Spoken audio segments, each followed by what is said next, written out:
Relationships aren't always sunshine and rainbows. Just like in nature, you can't have rainbows without a little rain. Journey with us Shani Goodson and Dr. Sunjata as we share stories and insights about our thriving, unconventional love life and our unique take on relationships and consensual non-monogamy.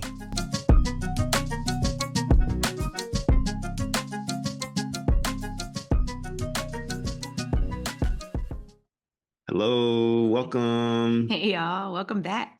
Yes, another episode of Sunshine and Rainbows. Hey, So how you feeling today? I'm doing all right. I'm here. How are you? I'm doing pretty good. Or as I like to say, fairly well. I like to say fairly well. One, because that's what my grandfather said. My granddaddy, my paternal grandfather, he would always say fairly well. And that was like his way of acknowledging life's ups and downs and not just giving a blanket, oh, I'm doing good. It's like, no, fairly well, life has its ups and downs, but all things considered, doing fairly well, because we all deal with ups and downs. And so, yeah, I like to say that. And so that's where I'm at today. Hey, all right. Yeah, Kind of like what we talk about, sunshine and rainbows, ups and downs. indeed.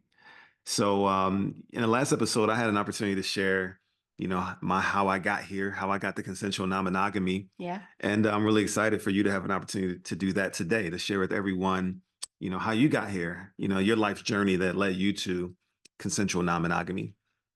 Yeah. How you feeling about getting into that topic? I mean, yeah, I'm happy to share. I think my story is more it's not as like there's not as much drama involved as some other people's stories of how they got to non-monogamy. Mine was more of a story of like realization and evolution and slowly realizing things, and not just non-monogamous things either. Um, how I got to non-monogamy is really tied to uh, myself, like finding myself and finding love for myself. So I'm happy to share that. Cool. Well, I'm excited to hear. Of course, I've heard before, but I'm excited again for you to share with all of our listeners. And yeah, so let's jump right into it. Like, what would you say is like a starting point? Like, do you have a particular like moment that you can, as you reflect back and say this was like the beginning? I don't know if I have a moment, but I do have sometimes when I sit down and like reflect on my like adolescence and young adulthood and how kind of differently it seemed that I approached certain things that, my peers didn't really find those things. They didn't really experience or see things from my perspective. I would say even as a teenager, even I would have there would be like a lot of issues around dating somebody you know already dated. Like that was a big issue for me in high school that I never could understand. So much conflict around, oh, I dated him, so now you can't date him. I don't even understand. Like that was something that just never clicked for me, never made any logical sense. I had a high school boyfriend and we were long distance, and neither one of us, we were not monogamous, and we knew. We knew it wasn't, neither one of us expected the other to stay faithful or have fidelity. And that was just part of it. And I remember I would hide that from my friends. But did you and him talk about it openly? No, it just Okay. was, and we just accepted it. But like It was like an unspoken. so, I mean, all right. So I'm not going to name names, but my high school boyfriend was a basketball player, and when he played basketball in college, and the college I went to, I was talking to a guy on campus while he was my boyfriend, and when they played each other, they spoke about me on the court. Like my high school boyfriend was like, "Hey, I know y'all talk. Take care of her." So no, we didn't talk about it openly, but it was known. But I kept that to myself. Like none of my friends knew that about my relationship with my high school boyfriend. None of them, that was something that I felt like my friends would be like, you're so stupid for tolerating that. But it was a good deal for me too, like I felt like we both got to kind of have our experiences, and it felt free. There were a lot of not so great things about that relationship, but the freedom was there. Okay. And I valued that. Okay, so once again, like that's more of like a reflective thing where you're like, it's kind of always been in me in that way, and it's kind of something Definitely. you could tolerate, and mentally it wasn't, you know, it didn't cause cognitive dissonance for you to experience non-monogamy in that way, even though you probably didn't have the language for it that we're using today. Yeah, and it wasn't that I didn't love him, right? It wasn't that I didn't care about him.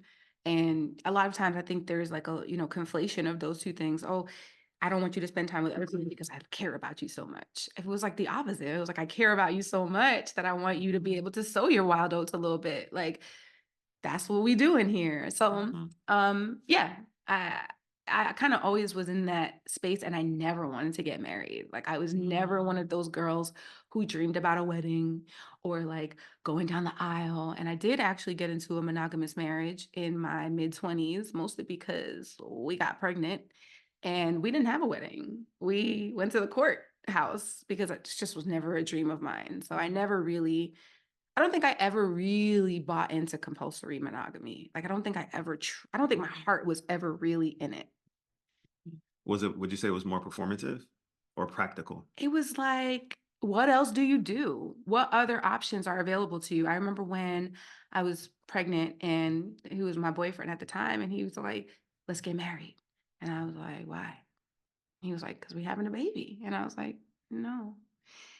But then maybe I was like 6 months pregnant, and I kind of like, I'm not sure, it was like 5 months later. And I like was like, all right, we can get married because it just seemed like guys have a baby together, Mm. do it, like get married. And I knew I was probably going to want to have another child if I have one. I didn't want that child to be a lonely child, and I didn't want to have multiple baby daddies because society judges you for that. So I definitely feel like I was fearful of some judgment and also just felt like I didn't have choices. Like I didn't see other examples, nothing successful anyway. I'm not sure how monogamous my mother was, but I wouldn't say that her relationships were like very successful. Like it didn't feel that way. Yeah. So it just seemed like this is the step that you take. This is what you do. You go to school, you graduate from college, you get a career, you get married, you have babies. Mhm. This is the It's this the is the life blueprint. trajectory. Yeah. That's what we do. That's the blueprint we're given. We're all given that blueprint, right? And even when you watch shows, Mhm. recently we've been rewatching Sex in the City, and it's amazing how that show, even though it seems to be promoting like this independence and autonomy in women, they're not happy. And that's like a consistent undercurrent of the show is that being single sucks, right? Mm. If you don't have marriage, it sucks. You don't, you're not enough. You're not like valued. Yeah. So got into the monogamous marriage. We had 3 children. It was monogamous for me. I definitely I made promises that I wasn't going to um, stray, and I didn't. And I wasn't even tempted. I was gonna ask, was that hard? Were you ever like looking around like I feel like I need to be free? No, I was never looking around like I need to be free. And I was never really looking for something else, but I knew that I would say very, very early in my marriage, I knew that this wasn't going to sustain forever. Um, I think I knew that there were some pretty major misalignments between me and my then husband. Um, our relationship was it had there were a lot of unspoken misalignments, unspoken things in there. Um, and our marriage ended not for any reason that had anything to do with non-monogamy. Like it wasn't that I needed to leave the marriage to be non-monogamous. I needed to leave the marriage because the marriage itself was a symptom of my lack of feelings of self-worth. Like I dealt with many things I think in my marriage that didn't feel good. Um, and we ended up falling apart quite not amicably. Let's say that. Our relationship ended in a not amicable way. And I was in a divorce support group on Facebook, and I saw somebody talking about their polycule. And I was like, and she explained what it was. She was like, it's like my chosen family. Some of us are romantically involved, some of us are platonically involved, but we're all like family. And I Mm, was like, what's that? Like, I don't know what that is. I don't come from a big family. And I never really felt like I had a lot of family. I didn't feel like that in my marriage. I didn't feel like a close sense of community. And mhm, that really called to me. I was like, ooh, that looks really good. So I fell down this rabbit hole of going into polyamorous groups on Facebook. And simultaneously, I was doing things like Googling, like, how to love myself more. Like, mhm, why don't I love myself? What's those types of questions? And so kind of putting together this alternative path that I never knew about and deciding that I'm going to do it no matter what people think was mm. very closely tied to those feelings of like, I got to do what's for me. Like, I was looking at self-love and self-worth, and I was like, what can I do? This feels good. I'm going to go that way. Let's I want to back up a little bit and ask about that moment that you discovered polyamory, the term polyamory for the first time and read about it after seeing Polycule. Um, did it instantly like how did it land for you when you first like literally went down that rabbit hole and started reading about this concept that you just named as an alternative path? Like what was your initial reaction to it when you read about it? Wait, who's like people are doing this? I didn't know that people were doing this. What this woman was talking about in Facebook was that she herself had multiple lovers. Like she herself had multiple, and she was saying that, you know, she spends time with this person to do that, and she spends time with that person to do this. And sometimes it's romantic and sometimes it's not, but they feel really close knit. And I thought to myself, I didn't know that was an option. Mm, Like, I didn't know people were doing that. And so to have an example of that, I was like, okay. But I went down the rabbit hole. She introduced me to a Facebook group, and I went in there and there was a lot of crazy talk going on, things that repulsed me, mm, like a lot of men trying to, in my opinion, create a harem, if you will, like mhm, just mhm. many men who have one woman, have one man with many women who are like faithful to him. And I knew I was like, no, that's not what I want, right? I know I don't want that. But I knew I needed something that wasn't monogamy. Once I saw that there was something outside of that, I knew that I needed to see something else. And that led me to other groups Okay. where I started to see even more varied, different types of relationships that were successful, had longevity, and all different types of configurations, like all kinds of configurations that you could not even like dream of. There's so many different ways for people to be in relationships with each other, whether that's sexual or romantic or platonic, and it really opened my mind. Mm. Why didn't the initial creepiness scare you away? I feel like everybody's creepy on social media. Like if you're, I think a lot of women know how your DMs can be. I didn't really like. I wasn't just that didn't really like discourage me because that's everywhere. I Okay. think. So you kind of knew like can weed out the bad apples or the extreme Well, perspectives and just I there was think enough, let's say, balanced perspectives that kept you engaged. I think I was lucky in that at the time when my ex-husband and I separated, we were living abroad. We were living in China. And so I was able to spend a lot of time just researching. Like I was able to spend a lot of time just observing what people were saying in groups and reading articles that people posted and watching videos that people posted. So I spent a long time, I would say about a year, just educating myself about what types of dynamics felt good to me, what types of relationships felt good to me before I actually got into a relationship with a non-monogamous person. Okay. So I didn't just jump right in. Mm, okay. Okay. So you're, you're learning and what you're reading and experiencing and seeing what people are talking about in these groups is resonating. You're feeling like, hold on, I kind of vibe with those thoughts.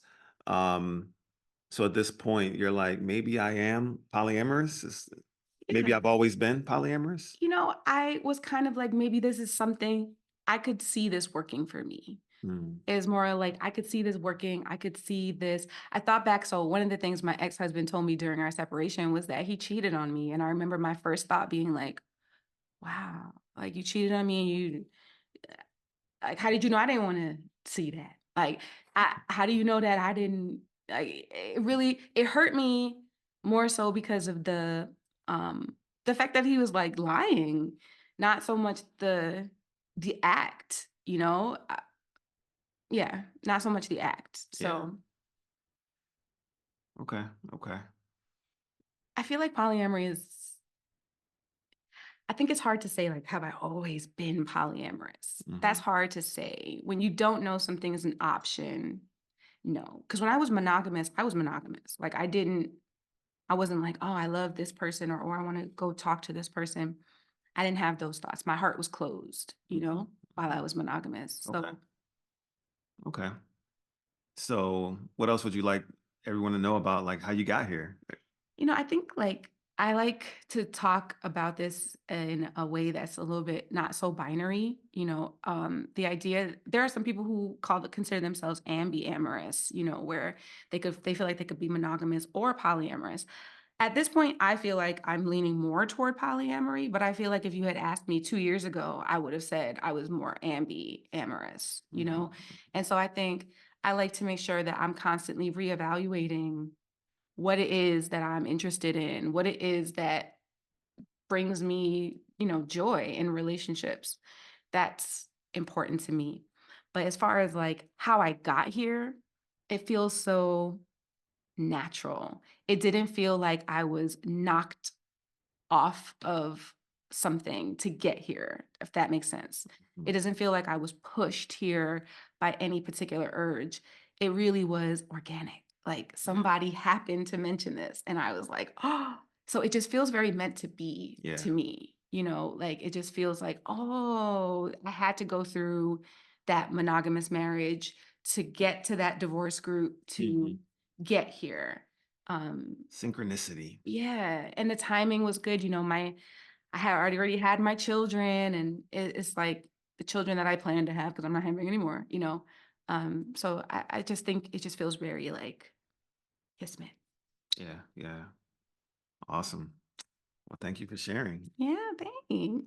Yeah, yeah. So, hopefully some folks got something they could take away from our different stories because, I know it's a lot of stuff in the media within like the last 5 years or so about polyamory and non-monogamy, or consensual non-monogamy, or some people say ethical non-monogamy. And it typically, as the media tends to do, is kind of stratify things. So it gives you like one particular outlook on it and not really a very nuanced, purview. So I'm hoping by listening to this episode and the previous episode where I share how I got here, folks will kind of understand some of the nuanced ways on like why, folks are now here and living this way. Um, yeah. I think one of the things that's really interesting um that I think is important for me to point out when it comes to polyamory is it's not so much about having multiple people. Like that's not what it's about. It's not about the having of it. It's about the capacity to have it. So I'm not seeking, oh, I need to have three partners or I need to have three lovers. It's like, all right, I have a lover and I've met this other person who also sparks something in my heart and I want to see where that goes more so than it's about what you see on, TV, where it's like, I need to have more than one person or I need multiple people to meet my needs, etc. Mhm. I don't feel like that's necessarily my story. And whereas your story was very like, you had like an urge in you and it was very tied to your divorce. I feel like my divorce was incidental. My divorce was almost the catalyst toward getting me here. Whereas my divorce was the catalyst to getting me to polyamory. And Yeah. for you, polyamory was the catalyst to So your divorce. divorce, Yeah. you know? Yeah. So I'm glad that we got to offer two different kinds of stories. Yeah.